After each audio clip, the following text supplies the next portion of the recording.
What's up guys, welcome back to another video. Today we're going through game week 7 in the Premier League.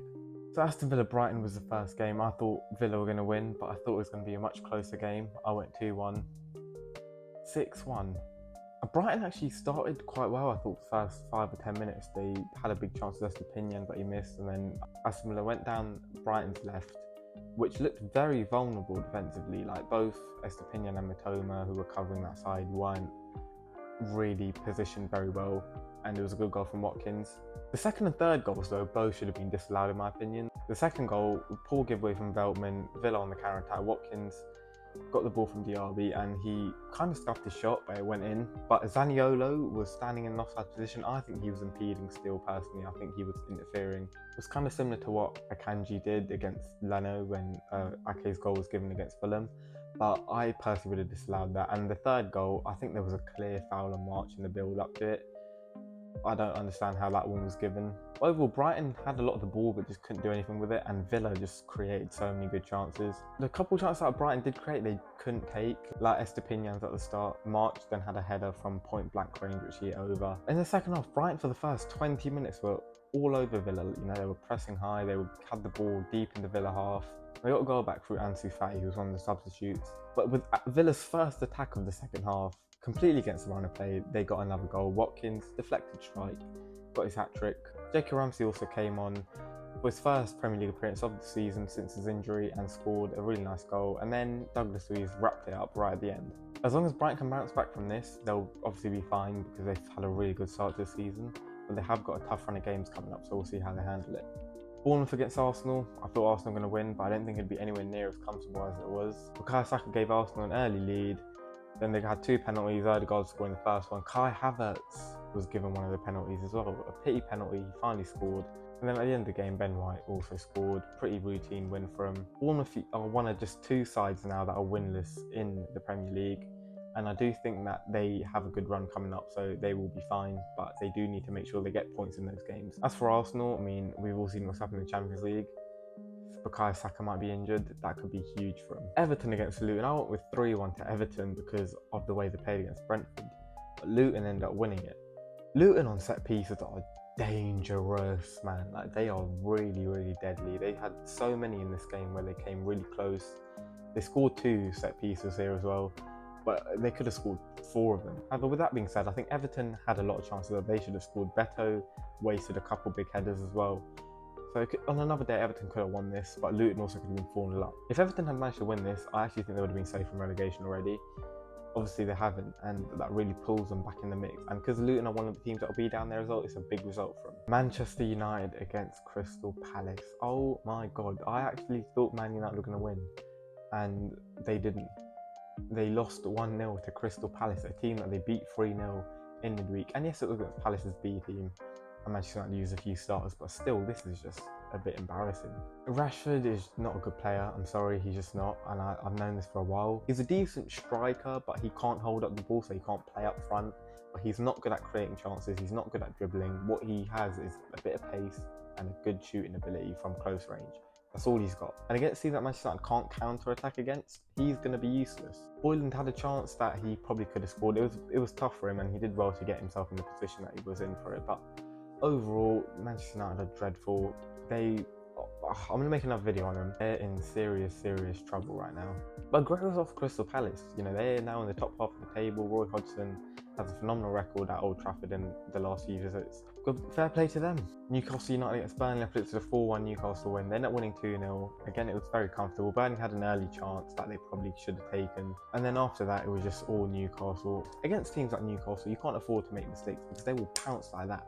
You know, they're one of the best teams in the world at doing that. And that's why I love Eddie Howe, because he plays a style of football that I love watching. First goal came from Burnley just dilly-dallying on the ball. Trippier pressed, got the ball, played it in Talmor, and what a strike from him. Beautiful, straight in the top corner. And then Newcastle kept the pressure up, and they got a penalty late on. It was a deserved penalty, the right decision. Al-Dakhil made a mistake, tried to make up for it, ended up making it worse. And Alexander Isak, the man who I took out of my FPL team at 8 AM on that day, for Callum Wilson, who didn't even make the matchday squad, put it away. Love it. So I was saying, Newcastle's still going to make top 4, man. They're just so strong in my opinion, and they had a very poor start to the season after their first game. especially that Liverpool game, but they've come back stronger from that. They're playing against PSG in a few hours from when I'm recording this, so we'll see how they do in that one. West Ham United against Sheffield United. I went with a 3-1 win to the Irons, and they ended up winning 2-0, so got the goal difference right. It's a very impressive performance from West Ham. They started the season really well, and they had 2 defeats against Manchester City and Liverpool, who are 2 very strong sides. And they bounced back here, Bowen scoring again, Souček also getting on the score sheet. And he was actually right in this game. I've slagged him off a lot because I don't think he's a great player, but he did play well in this game, got a goal. Yeah, West Ham were in cruise control. It's another defeat for Sheffield United, but it is against another tough team, so you can understand why they lost. It's going to be difficult for them to stay up the season, I think, but they've got a few games coming up where they need to be getting some points. They've got Fulham coming up, they've got Wolves not too long after that, and even Bournemouth at home I think is a game they have to win now. Wolverhampton Wanderers against Manchester City. Oh my god. I did think Manchester City were going to find it a bit tougher without Rodri in the team. I didn't think it'd be this tough for them. Wolverhampton Wanderers beat them. Wolverhampton Wanderers. Ow! How did you lose to Wolves when you're Man City? Pedro Neto again was really good. He gave Ake a horrible time down the right hand side, and I think that's where they missed the Grealish, because he provides a lot of support there, whereas Doku is obviously much better going forward, much more penetrative, his dribbling's better. I think he's better end products as well. Shooting's good, he's got a good cross on him as well, but he does not have that Grealish work rate, especially defensively, but I think that's something he will improve on because he's a young player. First goal was a bit unlucky, it was an own goal, but it was a really nice run from Pedro Neto. But in the second half, Manchester City equalised after a really nice Alvarez free kick. But then 5 minutes later, Wolves were ahead again, and it's Hwang Hee-chan. It was good play from Wolves. They had a shot that like blocked a bit of a scuffle in the box, and then it fell to Hwang Hee-chan after a good pass from Matheus Cunha, and he almost missed, to be fair. Kyle Walker almost kept out, but he put in a bit of a controversial goal considering Hwang Hee-chan could have been sent off earlier in the game. He was already on a yellow card. He made a bit of a bad challenge on Walker when they're both racing to the ball. He didn't get a second yellow for it. But yeah, fair play to Wolves. That's a great result, and that result could genuinely keep him in the Premier League. Oh, the controversial one, Tottenham against Liverpool. Now, I personally think there was only one bad decision in this game. I think the rest of them were absolutely perfect, and the bad decision was the offside, and I think we all know that was wrong because they've admitted it was wrong, and you can see it was wrong. We did everything in chronological order, so we'll get to that when that time comes. Liverpool started the game really well. First 20 minutes, it was all Liverpool. Tottenham had a couple openings, and Richarlison put a really nice ball across the box. But other than that, it was all Liverpool. They had a great double chance with Gakpo and Robertson, but Vicario made 2 very nice saves. We saw Tottenham start slowly against Arsenal, and they have typically not started games great this season. They seem to grow into them. In the 25th minute, Curtis Jones, a disgusting challenge on Yves Bissouma. I don't understand how that many people are actually complaining about it. Like, so many people don't think it's a red card, and in my opinion, it was clear. Like, he went over the ball, he was out of control of his body, he could have broken his leg. It wasn't on the ankle, it was pretty high up on his leg. That's a red card. If Romero had done that to Jones, for example, everyone would be screaming for a red card. Like, it's very similar to Gusto's challenge against Aston Villa on Digne, and no one complained about that red card, so I don't understand how this many people complain about this one. It was a clear red in my opinion. But then even with the 10 men, Liverpool scored a goal, a perfectly legit goal for Luis Diaz, and it was disallowed, and there was a miscommunication in the VAR, which just, we've all heard the audio. If you haven't heard it, go check it out because it's just appalling. But then Tottenham went up the other end a minute later, through a brilliant Maddison pass for Richarlison to Son. Liverpool actually ended the half level because Gakpo scored right before half time. I'm thinking this could be like Newcastle-Liverpool again, where Liverpool down 10 men, but they come out in the second half and they take the game and win it. First 20 minutes of the second half, it was all Tottenham. They were playing really well, you know, they were putting good balls in. Alisson had to make a few really good saves. And then Jota got a yellow card for supposedly tripping up a doggy. I personally can understand why it was given as a yellow card and why it was given as a foul. People are saying there was no contact. I think there was a bit of contact, and when you're running at high speed, even a bit of contact, whether it was intentional or not, it did stop his play, and I think it was the right decision. And the second yellow is absolutely stupid from Jota. I don't know what he's doing. Deserved second yellow, deserved red card. Before this though, there was actually a controversial thing with Salah as well. Him and Bissouma like running for the ball. Bissouma looked like he got it and then he slipped, and apparently Salah fouled him. I haven't actually seen the replay because for some reason I haven't found it anywhere. And then Salah got a yellow card for it because he started shouting at the ref. If he didn't touch him, that is really controversial because it was in the box and Liverpool would have scored from that.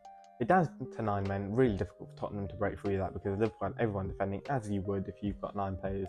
And then right at the end, Joel Matip put the ball into his own net.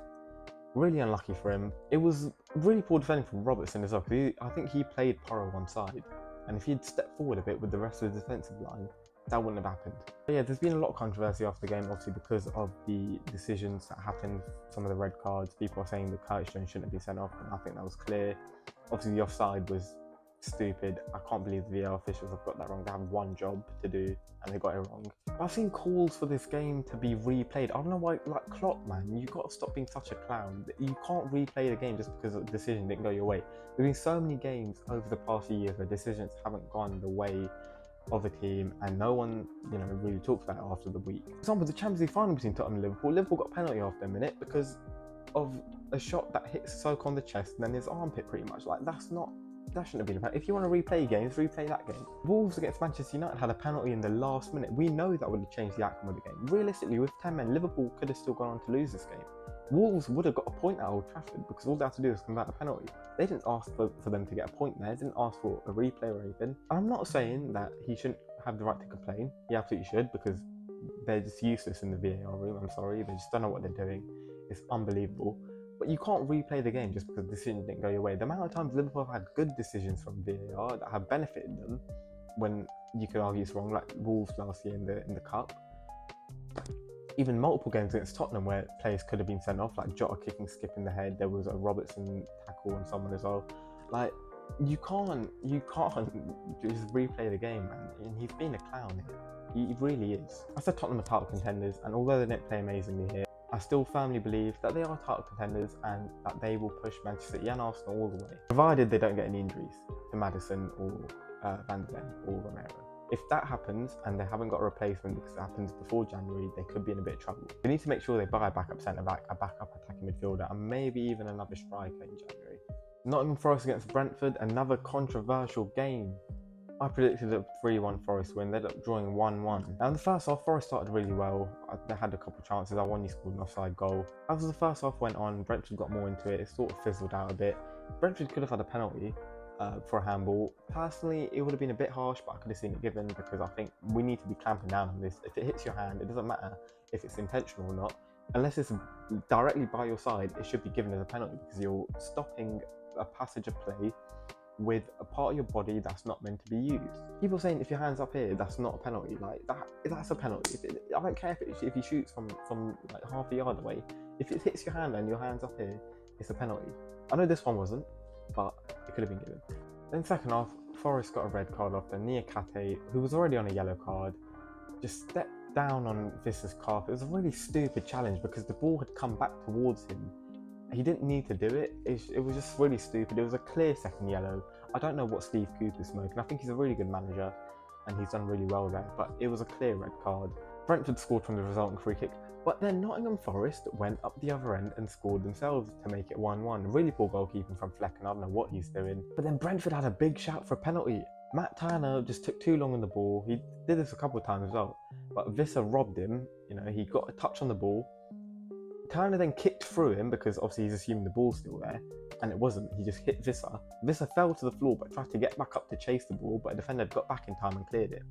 If Visser had not got up, I actually believe he would have got a penalty, and he should have got a penalty regardless. But this is why you have players diving around, because people only give decisions if you see an extreme reaction from a player. If you don't see that, you're not going to get the decision, and it's stupid, and it should not work like that, but it does for some reason. But even with the 10 men, Forest I thought played really well. They still tried to go forward and get attacks going. Brentford didn't do enough to win the game. 1-1 was a fair result in the end. Monday Night Football, the SW6 derby, a West London derby, whatever you want to call it.